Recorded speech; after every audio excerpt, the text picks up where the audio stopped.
My name is Bob Cole. I am um, an assistive technology instructor here with Society for the Blind. Uh, I was diagnosed with a very rare condition at birth known as microphthalmia. I didn't know the name of the condition until around 2011 because that's how rare it is. And essentially, it just means that my eyes never fully develop to full size. And so everything is micro. My cornea, there's not very much color to my eyes. I've been told there's like a little blue-ish speck. So on my ID, it says that I have blue eyes. That's really all I know about it. But um, like I said, definitely love technology. I love being able to teach people to use technology, and I love being able to see how it can change others' lives and help them to achieve their goals. It's just an awesome thing. And with that, I am going to hand this over to Steph, um, and we will continue on through this. This should be a great time. I'm looking forward to it. So, Steph, this is all yours. And everyone else, if you wouldn't mind, if you're not muted, go on ahead and mute. We'll have some times for questions and answers throughout the course of this today. And the way that we'll do this is um, if you have a question or you'd like to discuss something and engage, when that time comes, go on and unmute and announce your name, and then just go ahead with your question or statement that you'd like to add when that time comes around. And if there are multiple people, well, we'll cross that bridge when we get there. But I'm going to mute for now. I'll unmute and just continue to engage. But Steph is here to share her story with us and um, who she is, how she got to where she is, what she's doing, where she's going, and so on and so forth. And so, Steph, it's all yours. Thank you so much, Bob. And thank you, everybody, for the kind introductions. It's so nice to meet all of you. And the very first thing that I want to say is I love the acronym for life, living independently, free, and empowered. Bold Blind Beauty, the platform that I created a number of years ago. When I started creating it, I love wordplay. I love acronyms. And some of the ones that we've created are, for example, AIR. So just the word AIR. And the way that I translate this is everybody on the planet needs air to survive. People with disabilities need air, access, inclusion, and representation, not only to survive, but to thrive. And another one that we created, and we just haven't marketed it very well, but I was very excited about it because of the stigma attached with blindness, and particularly the word blind. We decided to create an acronym that was more positive. So what we came up with was bold leaders illuminating new directions. And I think that essentially this is what Bold Blind Beauty stands for. And the community of people with whom we have shared their stories, all of them fall within this category of bold leaders who are illuminating new directions. And we're trying to change the way that blindness is perceived. So, um, what I'm going to do today is tell you a little bit about who I am. I'm going to share my sight loss journey. I'm going to talk about how I created Bold Blind Beauty, the power of community, and then a few tips for success. As Bob had said, we encourage asking questions throughout the session. I wanted to be very relaxed and engaging. And if the pre-meeting was sort of the way that it's going to flow, I think we won't have any problem with that because you guys were just so just welcoming and, having some great conversation and everything. So I'm really looking forward to talking with you today. So, as Bob said, my name is Stephanae McCoy. I like to be called Steph.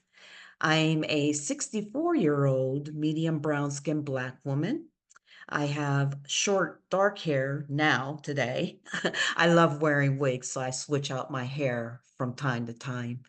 I'm wearing a maroon sweatshirt with navy yoga pants. Now, this probably isn't very important since I have my camera off today, but typically this is what I do whenever I'm doing any kind of virtual presentation, just to give the room sort of a picture of who I am and what I look like.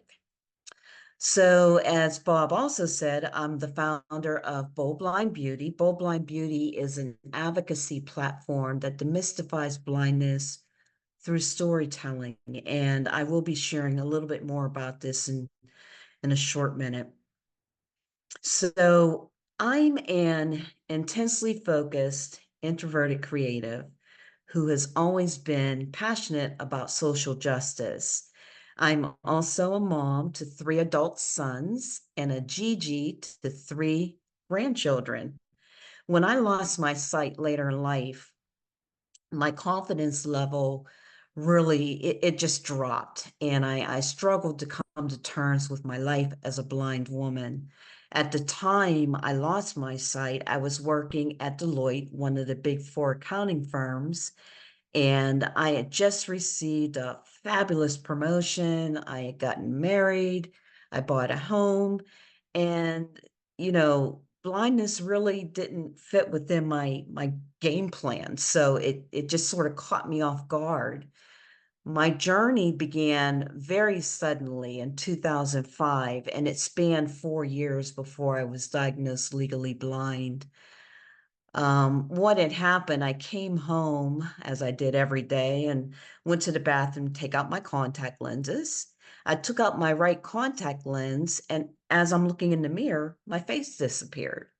And whenever I tell this story, most people are like, "Ooh, that's kind of scary." That would have caused me to be very fearful, but I wasn't, because what happened right before that incident, I had changed my blood pressure medicine. So I didn't even think it was an eye thing. I thought it was a medication thing. So I called my doctor the next day and they told me to get an emergency appointment with an ophthalmologist. The ophthalmologist told me that what I had was a macular hole. He told me that there probably wasn't anything that could be done. However, he would refer me to a retina specialist. Um, the retina specialist was very positive that he could correct the issue with my eye. And before that happened, I actually went home and I Googled macular holes because I needed to know what I was working with. And my search results said that the fix for a macular hole was injecting a gas bubble into the eye and then holding the head down for a few days, up to maybe a week or two.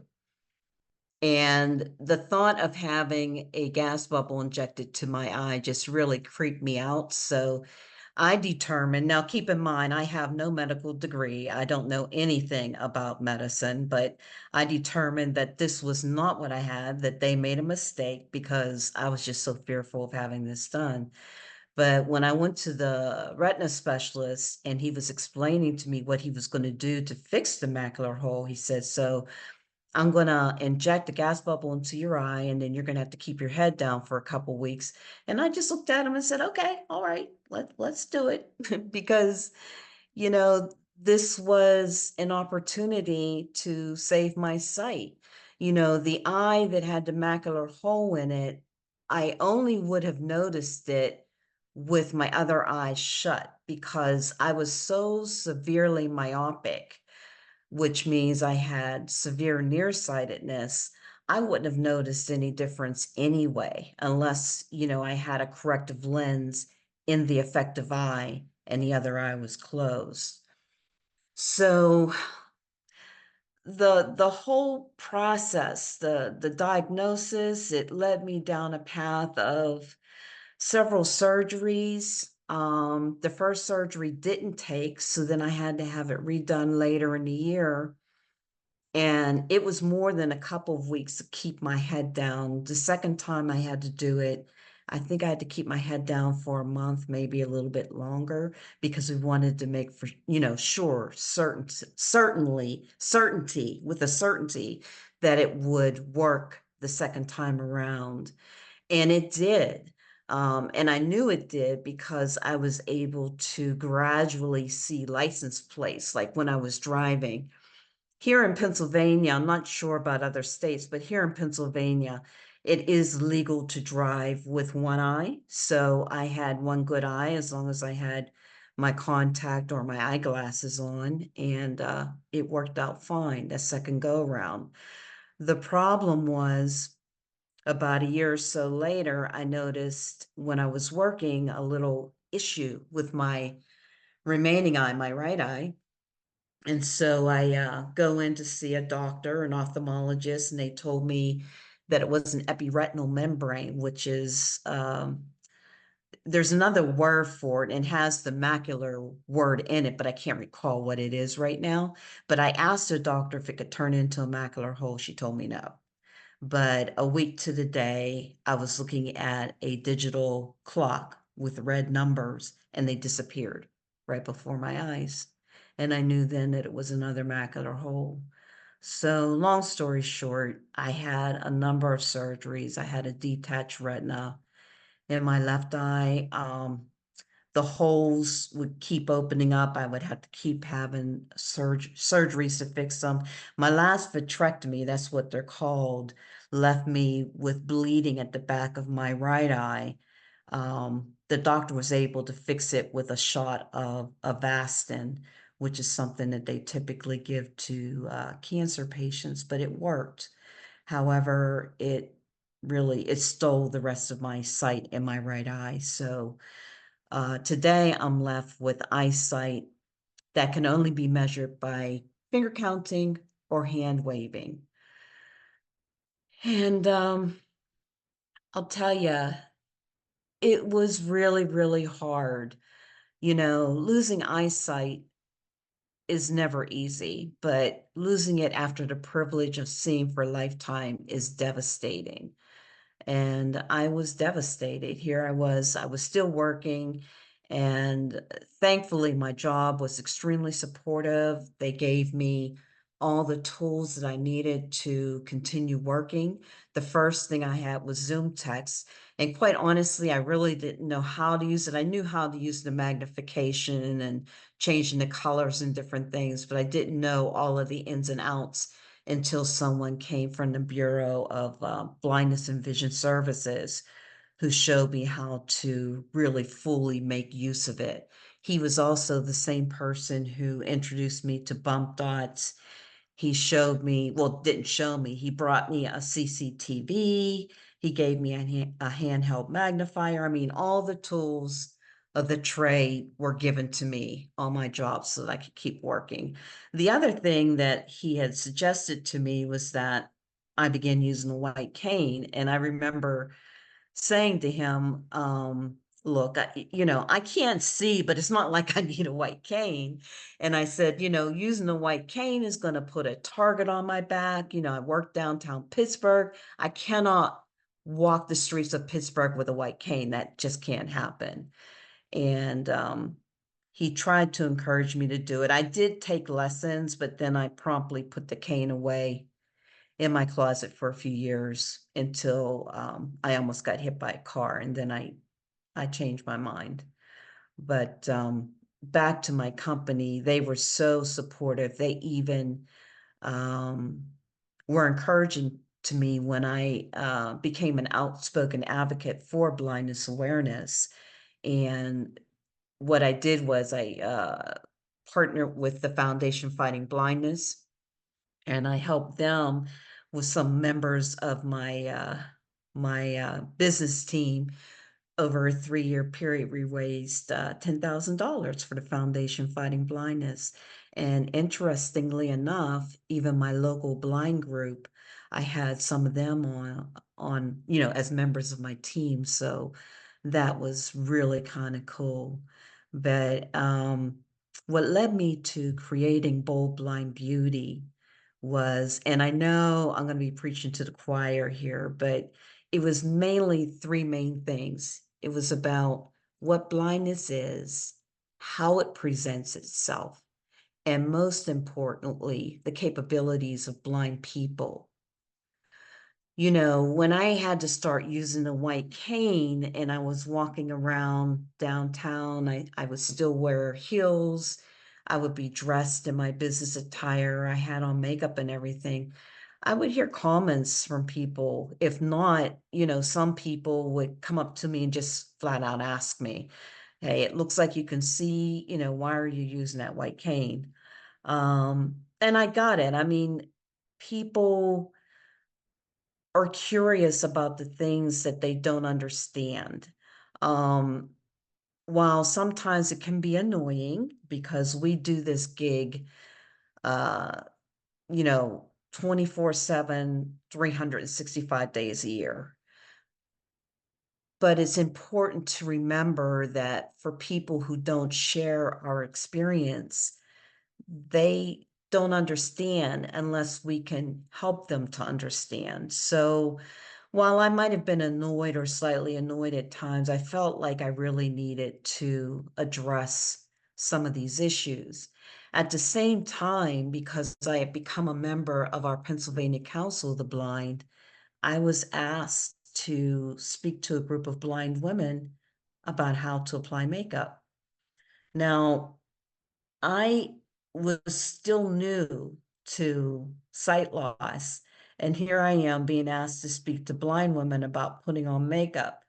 I knew how to put on makeup because I had been applying it ever since I was in my early 20s. So I knew how to do it, but I had to do some things a little bit differently, and I had to change up some products to adjust to my sight loss.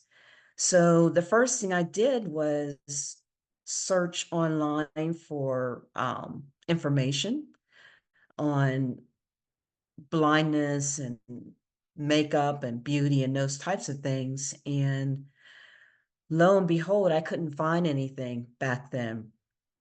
The only article that I found, and I have to go back and look to see if it's still out there, was on visionaware.org. And it talked about, you know, makeup application, but that was the only one. Now today, thankfully, we have a lot of people talking about makeup, talking about beauty and style and fashion and all of those things that people, even blind people, are interested in, because we know that even blind people want to show up, and they want to show up um, as best they can. And it's possible they can do that.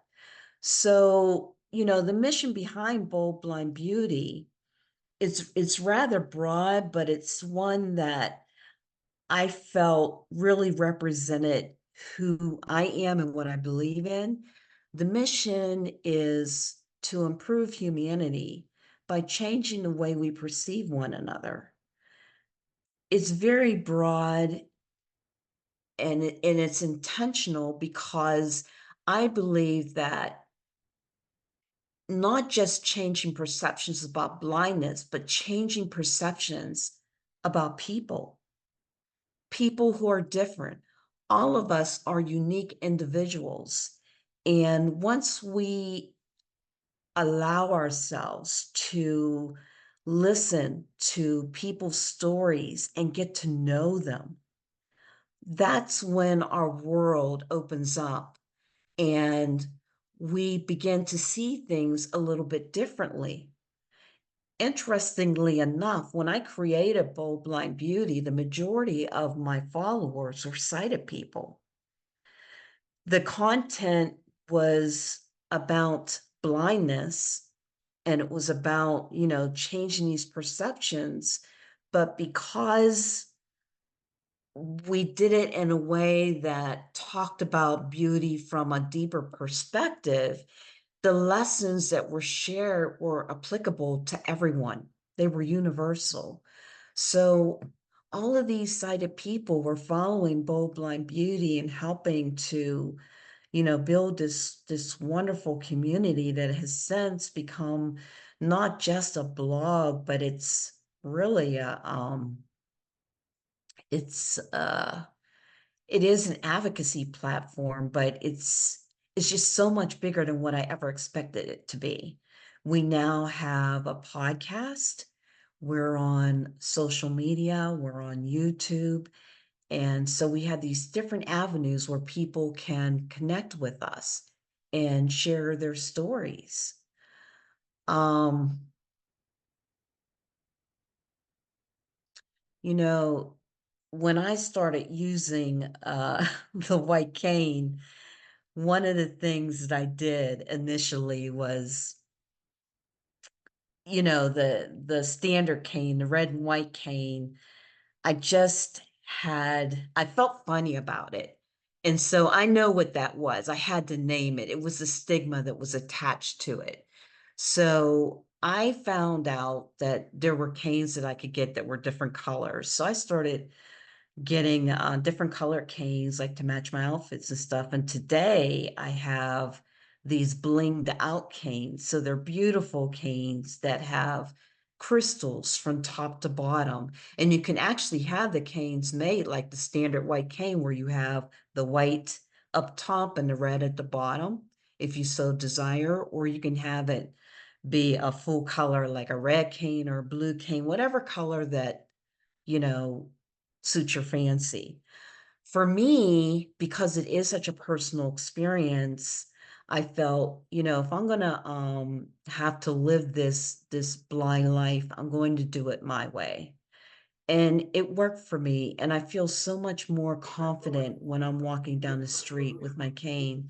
Plus, it has the added advantage of people wanting to engage with me. They'll say, "Wow, that is so pretty." They know that it's a cane used by a person who's visually impaired because of the way that I use it with the sweeping motion.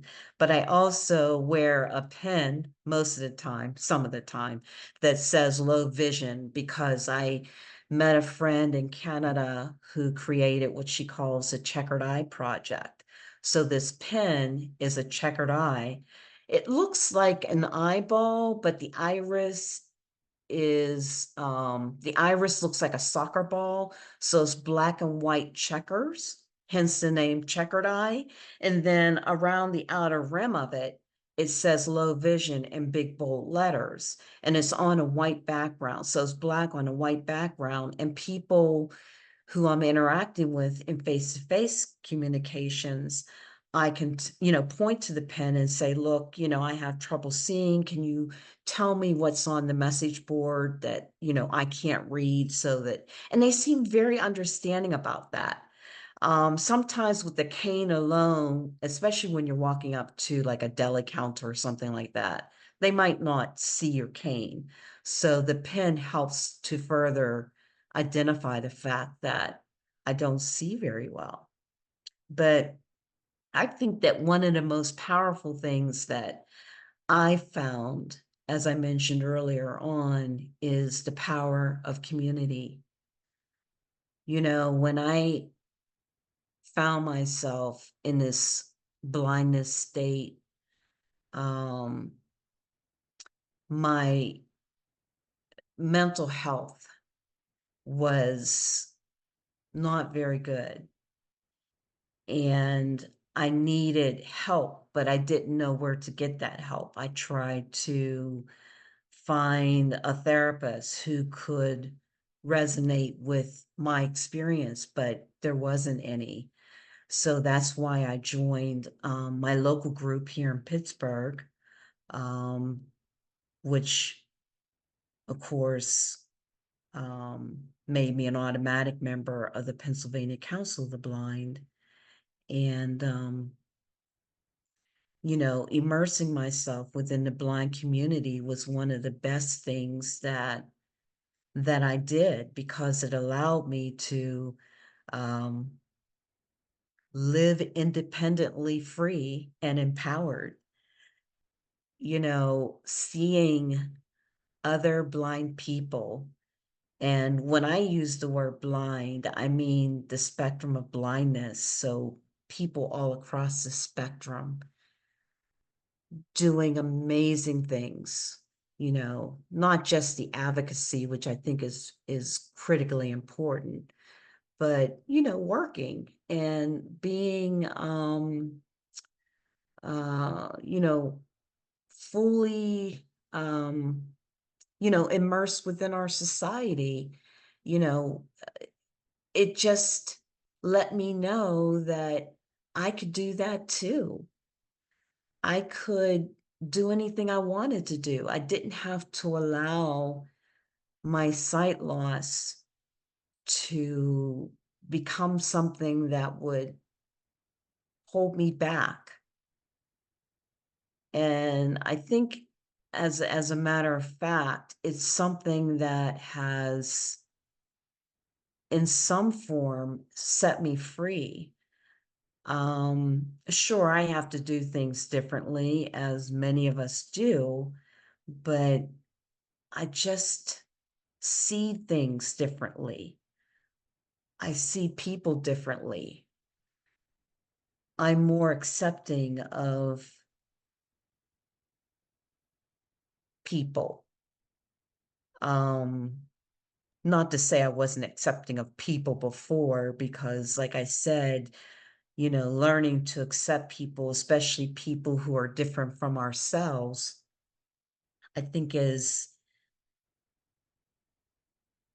just something that we really need to challenge ourselves to do and to do better. We're never going to get it perfect because we're human, and humans aren't, we're not perfect, but we can always do better. So, some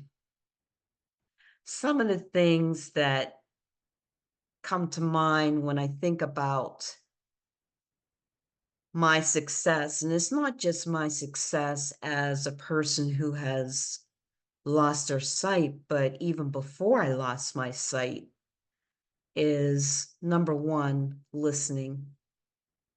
I think that listening is so underrated, especially today when we're being hit with so much information from every direction. It can be overwhelming. Continuing to learn and being open to learning new things, being open to change. We're living in a time where change is happening so rapidly, especially on the technology front. And it can be very frustrating sometimes. I'm on my computer almost all day, every day. And some of the programs I use when they make these changes, especially when they don't announce them, and I go in, I'm expecting it to be like it was yesterday, but now it's different. I get so frustrated. And it's like, why didn't they say something? Especially for power users, we need to know these things. But it can be difficult, but again, if we allow ourselves just to continue to learn, it helps us in the long run, especially with those of us who are over a certain age. I struggle every day just to remember the basic things. So when I have to learn something new that's technology, it can be really, really difficult. But once I get it, I pretty much get it. So I think it's really important. Um, Working hard, giving our best whenever we can. And that doesn't mean perfection. I had to learn this the hard way. I call myself a reformed perfectionist, although I still find myself backsliding every now and again.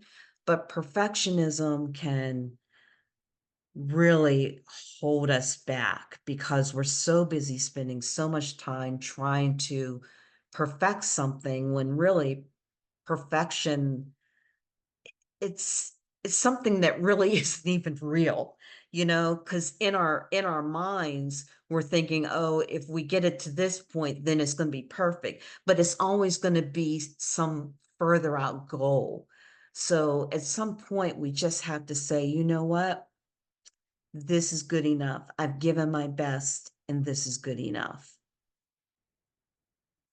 Honing adaptability skills, I think, is extremely important. And this doesn't mean just in technology or in the workplace or whatever. It's everything. Adapting to life. Life is hard. It's hard for everyone. Being human is hard. And sometimes I wonder, why can't we just have a handbook that just walks us through every step of the way. But when we become adaptable, it helps us to build our resilience. And the other thing, too, along with that is looking back. So reflecting back and seeing how far you've come. When you find yourself in those places where you're doubting yourself and saying things like, I can't do this is too hard. But you look back at what you've previously done and what you've accomplished, those things will help you to continue pushing forward. And then finally, increasing self awareness through continual self assessment is important. You know,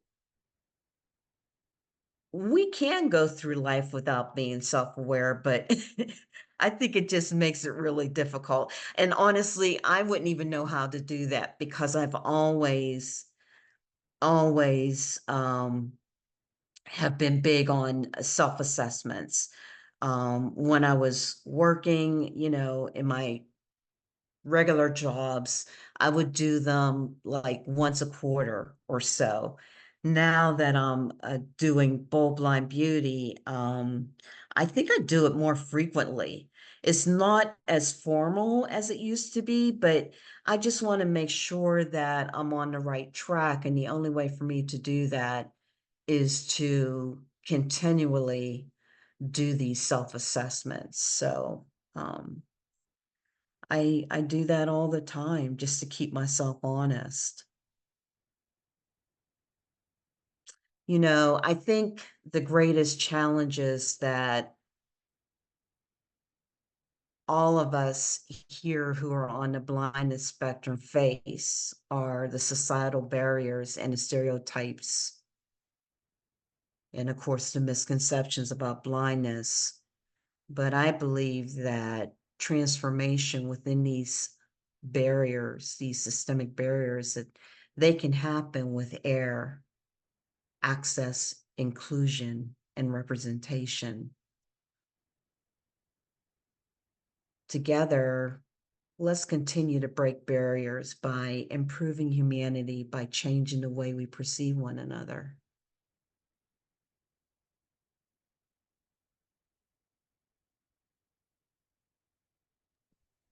That's a great acronym. I love that acronym. I'm always using that acronym. And I've actually had other people ask me, hey, can we use that? And I'm like, sure. Hey, Steph, you refer to we when you talk about bold blind beauty. Who is we? We is me, of course. Yeah. And I have a small team of very passionate volunteers who believe in the mission. Well, the mission and the message. I was going to say message, and I was trying to mesh that word with mission. They believe in the mission and the message of Bold Blind Beauty. And so you know, it's not just me by myself. And now we actually, I almost forgot about this. We've actually secured 4 university students from Arizona State University through a program called Ripen, who's based in Canada. They support North America, and they match companies with universities to get the students, to give the students the experience that they need, and the companies get the help that they need. So one of the big pain points that I have right now, there's a lot of them, but one of the biggest is the website, the Bold Blind Beauty website. I've been sustaining the website by myself all these years. So Bold Blind Beauty is 10 years old this year. I built it myself. Now it's hosted on WordPress.com, so it's not like it's self-hosted. But even though it's on WordPress.com, I had to incorporate the e-commerce component so that people can buy our products. So I had to add WooCommerce to it. I also had to add the print-on-demand component to it, along with a number of plugins and things, of which I don't know how many, you know, I need, if they're essential. So these students are going to help us to get rid of what we don't need, you know, strengthen what we do need, and all of it with making it more accessible, because that's like one of the most important things that needs to be done. So that's another part of the we. Thank you for that.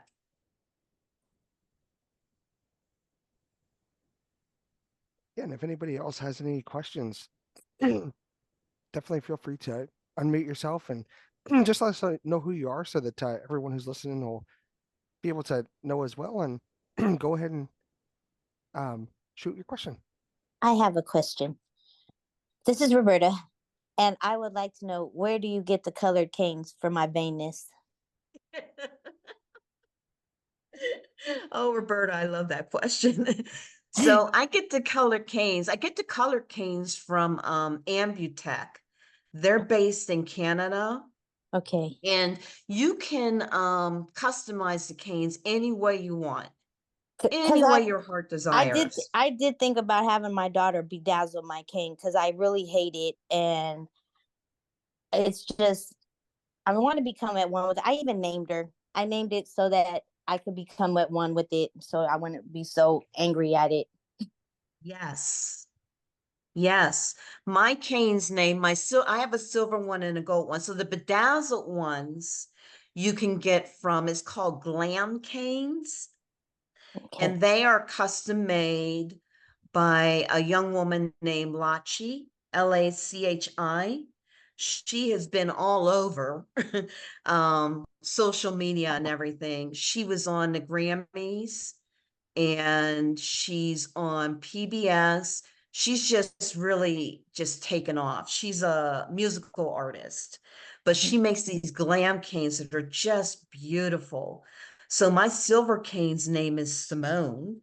Simone is French, and it means to be heard. And I thought, oh my gosh, this sounds something an advocate would have, you know? Yes, yes. So, and then I had a friend of mine who's on Instagram. She's a wood burner. She has Usher syndrome, and she's a wood burner, and she's so talented. She made me this little like dog tag. So it's the size of a regular metal dog tag, but it's wood, and it has Simone's name on it. It has the an image of a white cane with glitter on it. And then she put Simone's name in Braille on the bottom. Oh, So how at the fun. top, yeah, at the top, it's like, you know, in text. And then in the bottom, it's Braille. It's so adorable. Oh, how fun. How fun. Thank you. Thank you. And I also love your acronym for the word blind. It's very empowering. Thank you very much. Thank you.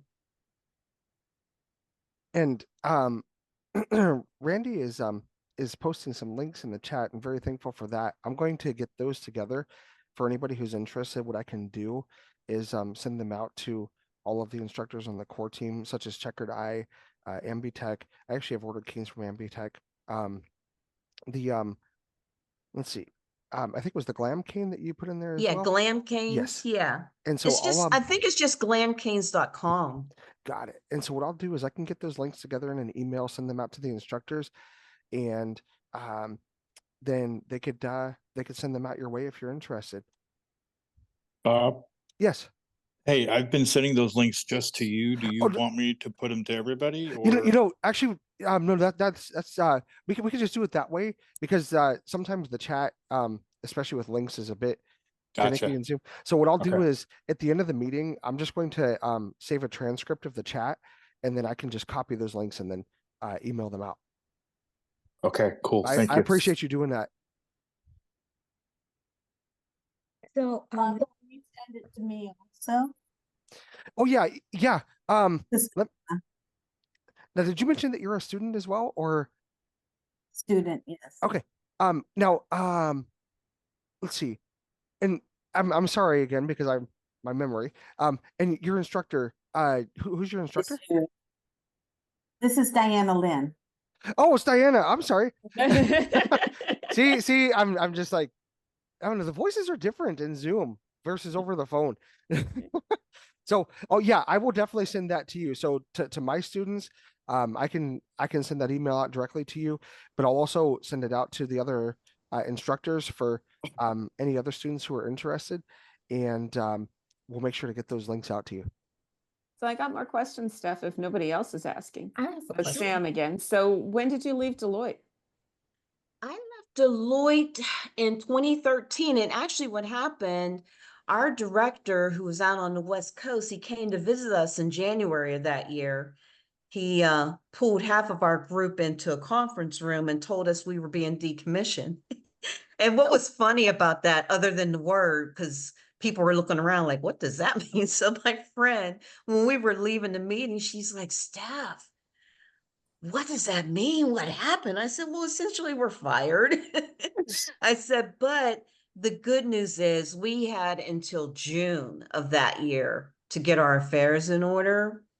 And honestly, most of us, the majority of us in that group, and now that I think about it, that was kind of, well, that's another story. We were over 50.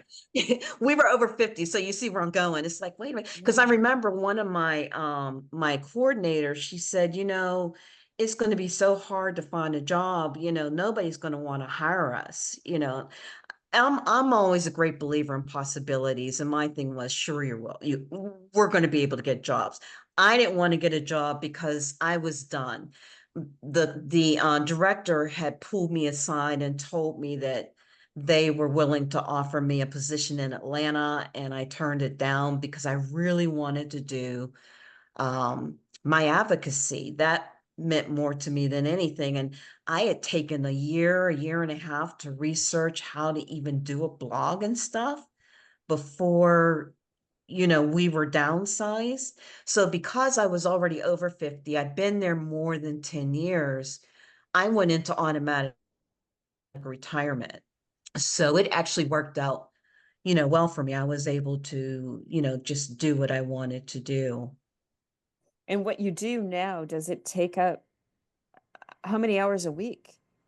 Oh my God, it takes up so much time. But you know what? I've had to pace myself, and I'm still learning because initially I was working like morning to night. I mean, late into the night. And my sons, my brother, everybody was trying to tell me, you've got to stop. You have got to stop. And the crazy thing was I wasn't really making any money. I'm still not really making any money. And right now we're trying to change that, which is why we got these students helping us with this site. And we are launching these custom-made wood burned Christmas ornaments on September 26th. Ooh. Nice. So we've put out messages on Instagram and YouTube, and I have to do that today so that we can keep that in the front of people's minds, because there's only 28 of them.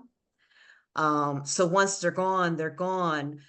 But we can always go back to this designer and say, hey, we want to do something else, you know, and have her make us something else and, you know, put that on the site. So, and we're thinking about doing some other collabs. Like, for example, you heard about the Blind Barbie, I'm assuming, I hope. Oh, yeah. Okay. Well, part of that group, the models were picked by a woman by the name of Alexa Jovanovic, who is the founder of iDesign, who makes Braille clothing. Beautiful Braille clothing. That's a link you guys are going to want to share. iDesign is AILLE. iDesign, I wanted to partner with her to see if we can get some t-shirts or something. And oh my goodness, Sam, you said you know Becky. I don't know if Yeah. you got one of the shirts. Did you get a Daring Sisters shirt with the Braille on it? No. You didn't. Okay. They were for sale a few years ago. So Becky partnered with Alexa and made them. They were the pretty blue that's part of the Daring Sisters, and they had the silver you know, beading up at the top, and it just said Daring Sisters. But this woman makes some beautiful clothing, and we thought, oh, if we can you know, do a collaboration with her, that's another way that we can make some money. And one of the other things we're doing, we haven't announced this, we're not going to announce it yet until it's like in the works, but we're currently working on a book, because we featured hundreds of people so far, and we had our intern over the summer update our database so that it's current now, so we know everybody that we featured up to date. We're only going to pick 10 people to, you know, feature in the book, and then we'll see how that goes. So there's some things in the works, but I'm telling you, it's hard, but I love it because I just believe that there's so much room for, you know, improvement. As I said, in the areas of access, inclusion, and representation. I'm just one voice, but if I'm sharing this with you and you share it with somebody else and someone else shares it, you see what I'm saying? It's like the ripple effect. And I truly believe in that. You know, that's why I tell people, a lot of advocates get very upset when people will say things that are rude and downright ignorant about blind people. And I remind them, number one, these people aren't in our arena. And it was Brene Brown who mentioned a quote from, I think it was Theodore Roosevelt. If you're not in the arena kicking ass with me, your voice has no merit. So then why would I waste my time and energy being upset trying to convince you that I'm worthy when I already know I'm worthy? I appreciate that reminder this morning on WhatsApp as well. And I don't mean to interrupt. I think that Go Melody ahead, had go ahead. I think that Melody had a question before I get into that, but Okay. Oh, I'm sorry, I forgot.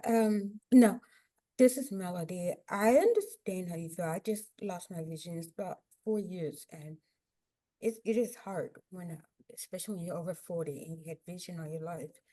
And Yes. then I am a Black woman from St. Louis, and it's like there's no way in the world. I never knew anybody blind before. And there's no way in the world I would go back home with a white cane, because it is a stigma to it. And then I don't know. It's just something weird. But I've been working on this project, and it has changed my mind a lot, because I've met a lot of people with blindness and other disabilities that are engineers and that are architects and programmers. So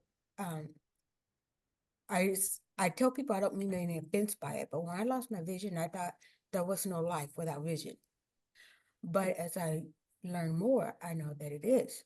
My problem now is finding what can I do without vision, because I know that there are things that people do who are blind and no vision, but I don't know what it is I can do being blind, being this way, especially since I don't like being this way and I'm resistant to it. Right. Well, what do you like? Do you know what you like or what you like to do? And so everything I liked had a visual aspect to it. And that's what it's like. How do you find that new life? Okay, so I know a lot of people who are doing things that had visual aspects to it, and they just found out a different way to do it. So, for example, I know a few photographers. I just featured a guy this month, as a matter of fact. He's a painter, so he's an artist. Um, People, dancers. I mean, there's just such a wide range. It's just finding a way to do it a little bit differently. Yeah. You know what I And mean? I used to love art. I used to love making things. Now, I probably still could if I did it a different way. Well, I do it a different way. I do it on my computer with magnification. So I'm not doing it the way that I used to do it, the way that I love to do it, but I found a new way of doing it. And I love that just as much, if that makes sense. Sometimes it takes doing a little bit of research, and I don't know, maybe even taking, like you said, that you knew there were things that you did enjoy doing, but there was the visual aspect to yeah, it. and But I feel like I have to give it up everything because my vision is start off something new. yeah, I don't think you have to, but that's just my opinion. Why don't we connect? Are you on LinkedIn? No. You're not? Well, Well, yeah, but I can find you on LinkedIn. okay. Or Bob, you've given my email, haven't you? Or will you? Or can you? I can put your email out there. Yeah, that's Okay, fine. I yeah. can Can give you it. do that? I Can you definitely do can that? do that. Yeah, Because I I'd think love Randy to told talk. me about your, yeah, I think Randy told me about your site or something. Yeah. Yeah, I'd love to talk with you some more about that. Okay, that's great. I appreciate it. Thank you. Uh-huh. And Randy, I have a comment. Mhm. Can I share something? Oh, go ahead. This is Susie B.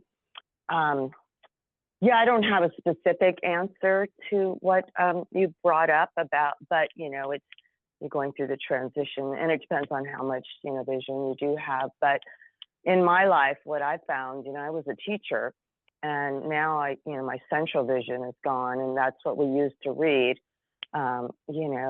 But what I found, and what Helen Keller said, one of her quotes is that life is an exciting adventure, meaning maybe something hard, or a great big nothing, and so I find that, and even my 82-year-old dad, he bags groceries, and you know what, he used to be a pilot, he's just happy to have something to do. They're just paying him tips on a military base, but he's grateful for those 4 hours that he's at. I could probably bag groceries if I had to, but I would rather do almost anything than nothing.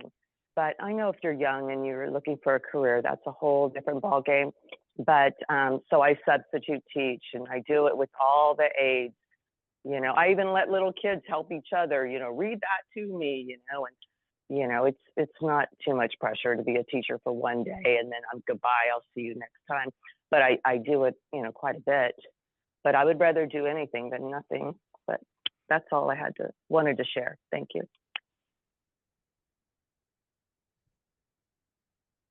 Thank you. And I think it's important to give yourself some grace too, because this journey is not easy. And everybody goes through it at their own pace, at their own time. And nobody can tell you, okay, you should be here now. Nobody can tell you that. You're the one who determines where and when and where you want to be. One of Yes. the things I frequently say is, far be it from me to try and tell you how to be blind. It's not gonna, Yes. Exactly. Yep. Yes. uh, It's a good one That's a there. good one. mm. And nobody can tell us how to be blind, right? Nope. Nope. What I was And mentioning, oh, sorry, go ahead. Go ahead. the only other thing I was going to say is that never add the word really on top of, in front of the word blind. As in you're really Yeah, blind you're or really you're not, blind. Oh, or yeah. you're not Really really blind. blind. No, you are, it's not, it's like being a little bit pregnant. No, you're Uh-huh. either blind or you're not. That's good. Uh-huh. And two, I think when we get into that kind of wordplay, Mhm. and it's one of the things that sort of drives me nuts when I hear people who are on the blindness spectrum who still have a little bit of sight. And we know that on the spectrum means that the majority of people who are considered blind has some functional vision, but it still greatly impacts day to day. So people that have a little bit of sight saying to people who maybe wear eyeglasses or something that they don't understand what it's like. Well, here's the thing, when we play into those games, then someone who's totally blind can come back and say, well, who are you to say that you're blind when you still have a little bit of sight? We're playing those comparison games, and I just don't think that's fair because no one wins. No one wins. And playing the blame game and playing well, I'm more blind than you are, and therefore that makes me better than you. No, it doesn't really, because like you said, everybody's story is different, and the way we live that story is different. I love that. We need to share that, Bob. Who am I to tell you how to be blind? I mean, seriously, Yeah. that's a good one. Or I'm gonna I'm not remember that. just legally blind. I'm not really blind. I'm just Yeah, I'm legally not blind. really blind. I'm just legally blind. Yeah. Yeah, and I've had sighted people correct me. That's something that does annoy me a little bit. So when they see me, I look like I can see, and they'll see the cane, and so I'll say, yeah, I'm legally blind, and they'll say, oh, so you can see something. It's like, Oh, because Yeah. yeah. that makes Yeah. them feel better. Yeah. Yeah. I know exactly what you're talking about there. You know what I mean? Yes, like, and I should say, okay, well, if it makes you feel better to know that I can see something, okay. Yeah. Yeah. Yeah, The I other think one. that was. Oh, sorry. Go ahead. Go Oh, ahead. you go. You go. I was just gonna say I'm really appreciative for all of the all that you shared. I've heard you share some of this before in podcasts and things, and I'm trying to remember how you and I first connected. All I know is I just appreciate our friendship, and you're definitely a great sounding board. So yeah, Can't remember. Yeah, it feels like it's been a long time, and I just can't remember. me either. Hey, Bob, Yes. is it okay if I ask a question? Oh, go for it. Hi, Steph. Hey, This is, Randy, I don't know if you remember me from. I do remember Yeah. you. So I kind of have a technical question. On your podcast, who does the production work on it? And do you do it? Yeah. What software are What? you using? I know it's just Okay, originally I was using Audacity. uh-huh. That was the only one that I understood because I watched some YouTube videos and learned how to use it. Because when I first opened it, I was scared to death. I'm like, there's no way I'm going to learn how to use this thing. But then something strange happened because I allowed myself to be open to new things. And I began to understand how to use it. However, I have recently been using, when I say recently, I mean, it's been a little over a year now, using Descript. Now, the issue with Descript, I know it's not fully accessible. And so whenever I'm using any of these programs, and I know that, and I don't use a screen reader, so I use magnification.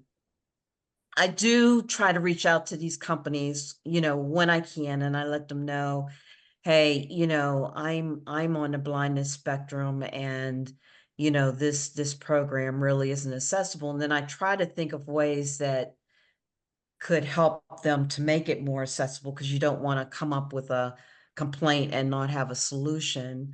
However, I always have to reach out to one of my screen reader friends to help me understand how to, convey that information to them. But the script, it does everything. And so when I had the podcast transcript done, so it's the transcript, it's the audio, yeah, because our podcast is only audio, and then I can import images over top of that. I can create clips right in the script, whereas before I would have to cut things and piece them together, and it was just a mess, and it took so long. So for But technology wise, when you do that, did you learn all that through YouTube after you lost your vision? most of the stuff I do, yeah, I learn it through YouTube. Is that how you learned it, Randy? Yeah, I Yeah. go, listen, when I want to know something, I Mm-hmm. go to YouTube first. And you know who And a taught me lot how of to people do? tell me that, but I Yeah, thought, no, you know oh, why? Because I mhm. have a son who's a genius. I mean, this kid, he's like 38 or something. I can't remember his age, but he's like a genius at computers. But every time I ask him to help me with something, he used to tell me Google it. So I hate it now when I people just do go to that. Yeah. YouTube. Okay. Depending on the There's context of the answer, if I need a video or just a description, I'll either go to YouTube or I'll go to Chat GPT. Oh, that too. I forgot about that. Actually, I've been using Perplexity a lot too now. I haven't heard of Perplexity that is like one. Chat GPT. Okay. It's a little more robust.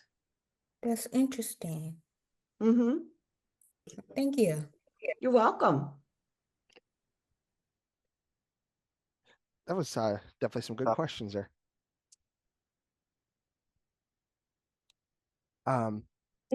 This is Diana. I just wanted to thank Steph she's very inspiring. I have to log off, but I would like to connect with you sometime and chat. Please. Would you mind if I Yes. just share out your email address in that email with the links as well, Steph? Would you be okay with Yeah, that? that's fine. Okay. That's fine. Okay. It was a You know, pleasure because meeting you, Diana.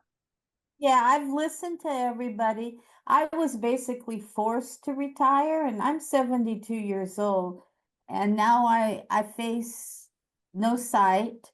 And who really wants to hire a 72-year-old blind lady? I'm trying to overcome that. But I found you to be very inspiring. Aw, thank you.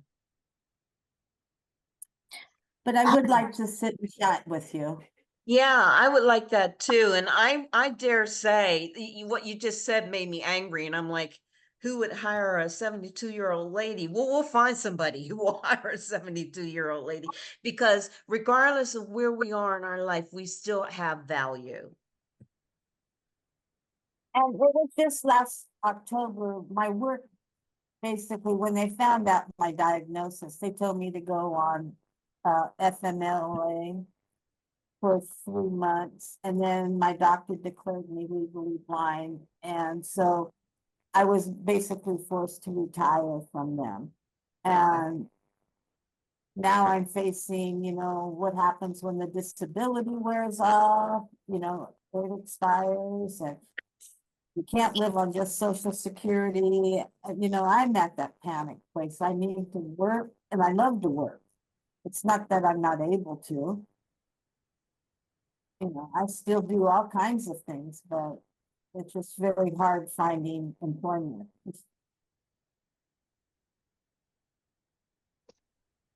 Yeah, and Diana is doing an amazing job in her classes. She I don't say this to patronize, but should definitely be very proud of herself. Because she's learning to use a screen reader as well, in conjunction with magnification, and hearing things like that. I mean, Steph, I had my conversation with you about what happened with my son's water polo coach, as well as my fiance's when she was at that appointment and was talking about me staying there with her at the hospital when she gets a kidney transplant, and the person said, well, will he be able to administer medications being that he's blind? And it's like, no, I totally can't do that.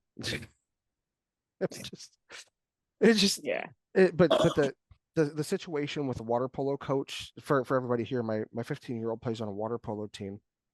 My fiance and I are going to address this with the athletic director, but it was brought to our attention that the coach, he's not been letting the new players play.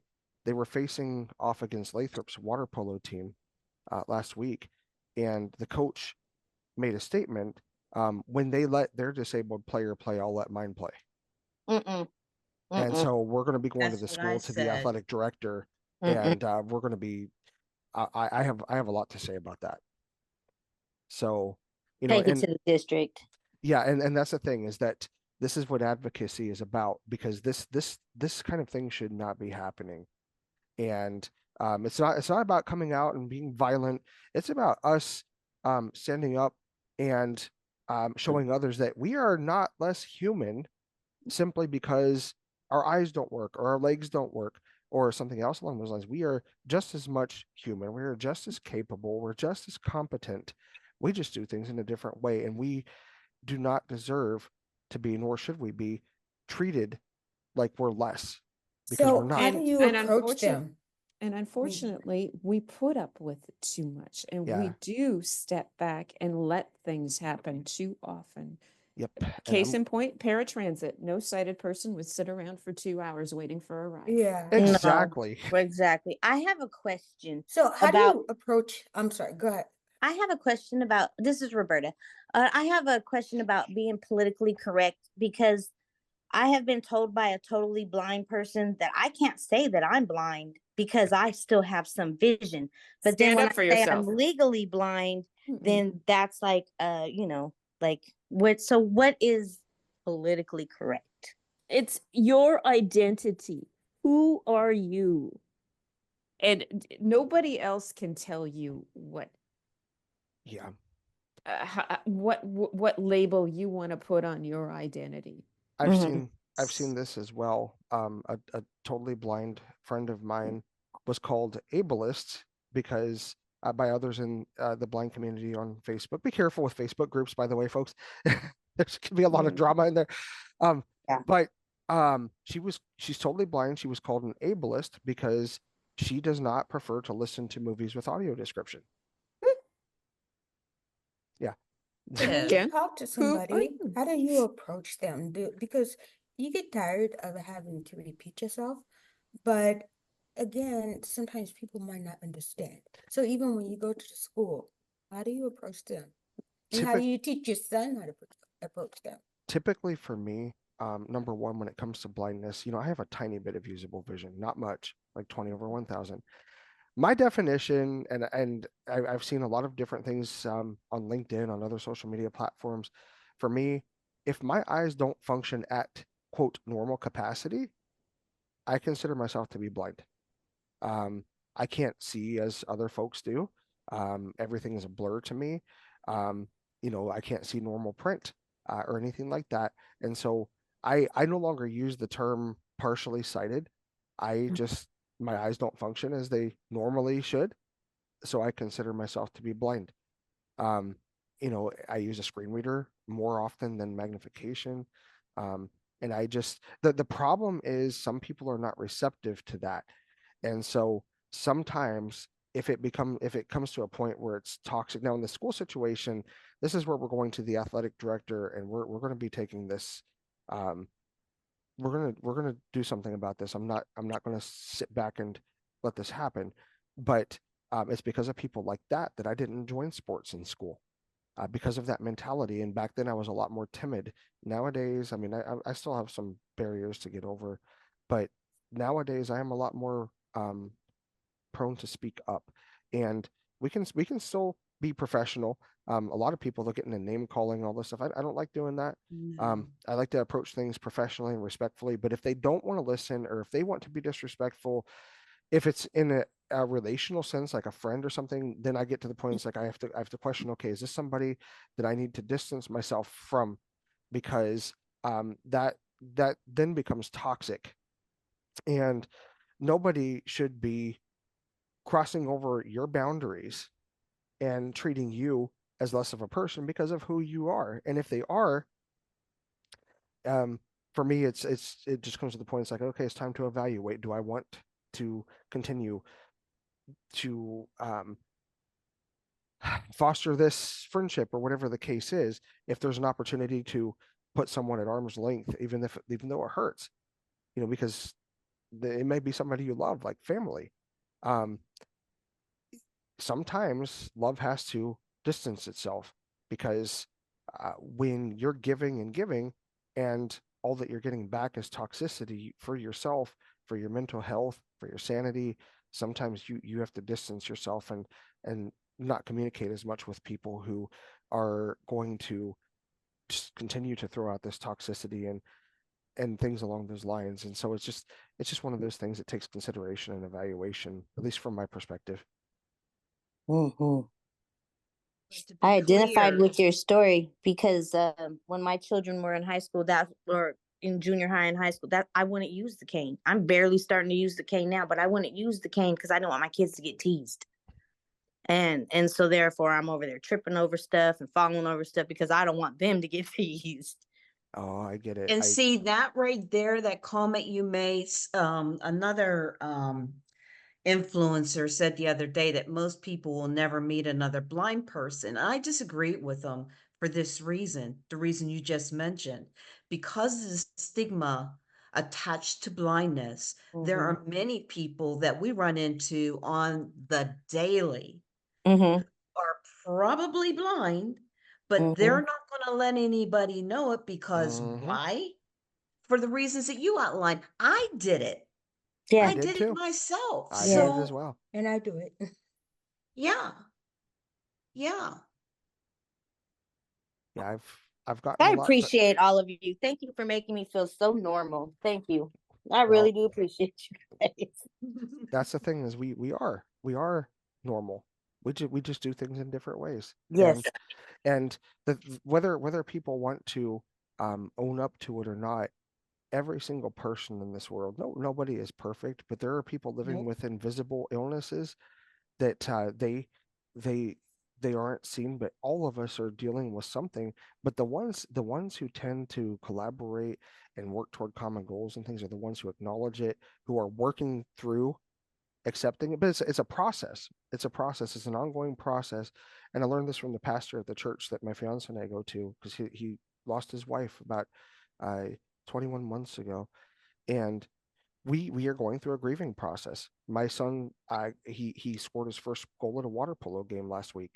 I couldn't see it, and I was in tears, because I had to accept the fact that I am never going to be able to physically see my son, or my 12-year-old who's in cross country. I can't see him running around the track, and I have to accept that. And it's a continual process, because we're grieving something that others have that we don't. And so it's just this continual process, and it's taking those steps to acceptance, and it hurts sometimes really badly, but we just have to climb those stairs and climb those mountains when they come, find others who we can confide in and trust, who understand, and you know just continue walking through this process, because it's a lifelong process. We're always going to be learning new ways to do things, whether it's cooking or using our phone or the computer. It's a process. It's not a once for all thing. It is a process, and we have to continue working through that process and finding ways to better ourselves so that we can help others. I don't um I don't push my beliefs on anybody, and never try to. But there's a verse in the Bible that talks about how we comfort others with the comfort that we're comforted with. That's called empathy. And when we walk in those shoes, we can relate to others who are walking in their shoes. And empathy isn't where you're walking beside somebody who's down in the trench saying, "Hey, I see you down there. You're doing okay." Empathy is where you say, "You know what? I'm gonna come down there and walk with you, so that you aren't walking this alone." It's getting down there in the nitty gritty with them, and walking through so that when they fall, someone is there to pick them up and say, "Hey, let's keep going. Let's get through this." And that's where I stand with things. So I'm I going to be love quiet with that. that one. Thank you for sharing that, Bob. That was awesome. This is Lainey. Sorry. Hey, Lainey, good to see you. You too. So Yeah, and that sort of reminds me of the arena analogy too, because some people just get so very upset about what these strangers are saying, and it's like, don't even waste your time. Don't even yep. give them, as a matter of fact, my son was saying, you know what you should do when you get people like that saying stuff, because he calls them trolls, but Yes. he said, what you should do is heart their comment, give it a heart, and then pin the comment to the top of the list Mhm. and let your followers deal with them. No, But but I did meet this one lady. She said, and she trying to teach me how to. She said that she has the ability to do things. She just does them in a different way than other people. Because we were discussing in a class disability, and she was saying that she has the ability to do things. She just does them differently than other people. And I guess that's a way trying to get you to turn around from looking at it in a negative way. yes. And sometimes it helps because I think, okay, I could do it. I just do it differently than other people. But then, yeah, you have to just keep going back to that. And it's a process. It's just a continual process. Um, and I apologize because the time has gotten away from us badly. It was awesome, awesome time. But if there are any other questions, go for it, and then we'll wrap up our meeting for today. But I appreciate you all coming out, and Steph, I really appreciate you sharing your insights. It's been an awesome time today. Thank you for having me.